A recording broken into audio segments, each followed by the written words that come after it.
নির্বাচনের দিন সামান্য আমাদের গেটের সামনে একটা ঘটনা হয়েছিল, এর জন্য আমি ক্ষমা চেয়ে নিয়েছি।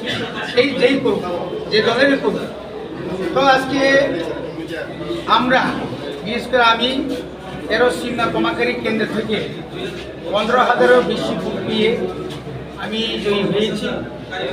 আমার যা ধারণা, আমি যা মনে করি যে গত 5টা বছরে আমি এলাকার জনগণের জন্য বিশেষ করে রাস্তাঘাট, পানীয় জল এবং বিদ্যুৎ, শিক্ষার আমি সবসময় এদের উপরে বেশি করে আমি মোটামুটিভাবে কাজ করতাম এবং আগামী দিনও প্রতিশ্রুতি দিয়ে।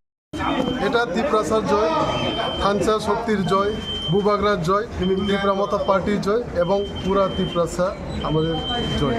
আপনার এই জয়কে কেন্দ্র করে রাজ্যের যারা আপামর জনগণ, বিশেষ করে যারা এডিসি মানে কনস্টিটিউন্সিতে যারা আছেন, তাদের উদ্দেশ্যে আপনার বার্তা কী থাকবে?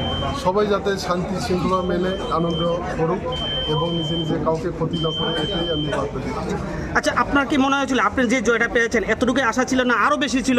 কি মনে করবেন আজকের জয় নিয়ে? দেখুন, টোটাল কাস্টিং হয়েছে 24,500, পোস্টাল ব্যালট ছিল 4,000 এবং এটার মধ্যে আমি পেয়েছি টোটাল পোস্টাল ব্যালট মিলিয়ে 20,055টা ভোট। বিজেপি পেয়েছে এখানে 3,985। এখানে দেখুন, আগের থেকে তো আমি বলে দিয়েছি আপনাদের, মমতা জিতছে, খানসার শক্তি জিতছে, বুবাগরা জিতছে।